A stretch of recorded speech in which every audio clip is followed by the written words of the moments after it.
back here, horse. Oh, hello there.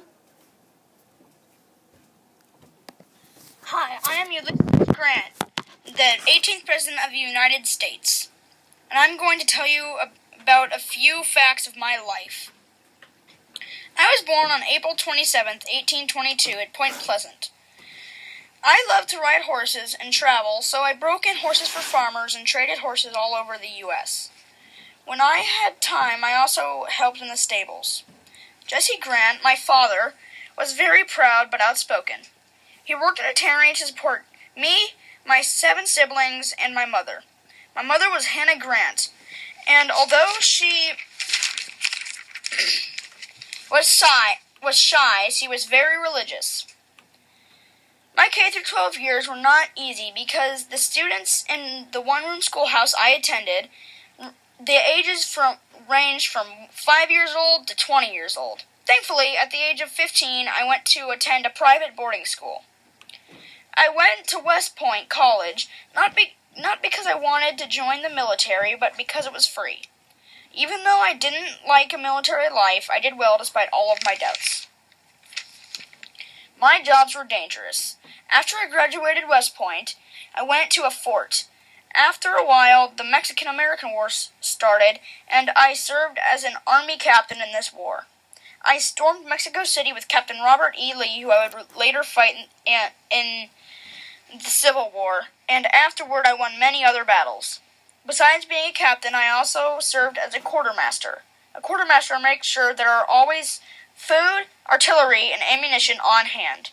Later, in the Civil War, I was the Supreme General of the Union Forces. My brilliant strategies made the captures of Fort Henry, Fort Donelson, and others possible.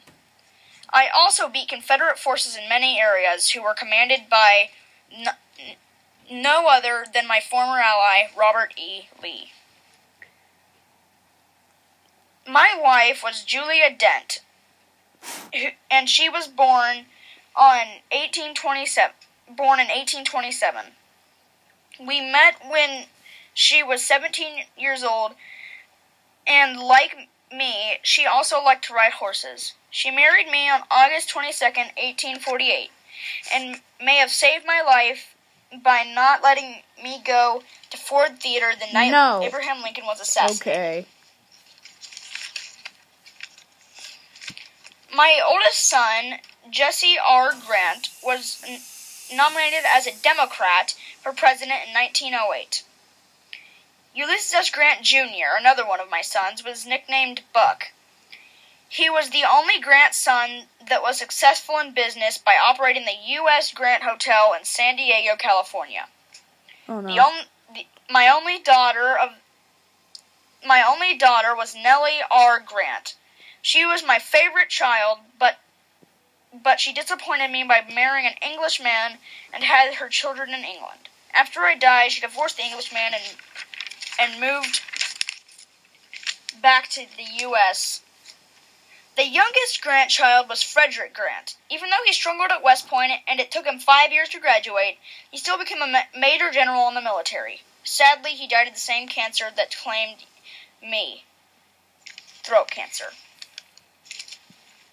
My presidential campaign was very successful, even though I took no active part in it. My vice president was Scalmancer Colfax. During my election, I won the Republican convention on the first ballot in 1868, and I won the popular choice with 450 votes. During my inauguration sentence, I urged the ratification of the 15th Amendment and said that I hoped Native Americans could be granted citizenship.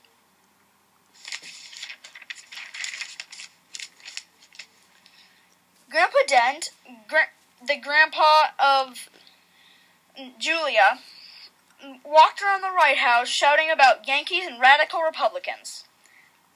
My daughter Nellie Grant was married in the White House, but my mother, Hannah, never came to the White House. Some of my achievements were the 15th Amendment was ratified, and I granted Native American citizenship, as promised. I also bought Alaska from Russia. However, I also had many failures, like the fact that I rarely showed political leadership. I clearly wasn't involved in any scandals, but it was clear that I had surrounded myself with crooks and thieves, and I was betrayed by my so-called friends. My life after the White House and the presidency was difficult. During my retirement, I went to England, India, Burma, Siam, and Indochina, and I met many world leaders. Mark Twain helped me write my biography. I died of throat cancer at 8:08 a.m. July 23rd, 1885, in a cottage on the Mount McGregor in the Adirondack Mountains in New York. I was 63 when I died. The words on Julia and I's tomb are, "Let us have peace." I had some of the facts before I died were, I had to ask $150,000 from William Henry Vanderbilt, and my biography was published 22 days after I died. A funny fact about my professional life was that I secretly inaugurated Rutherford B. Hayes as president after I got back to the U.S., after I was traveling around the world. I was nominated for Republican convention again, but I lost to James Garfield. That is the story of my life, and I hope you liked it. Well, that's all I have to tell you.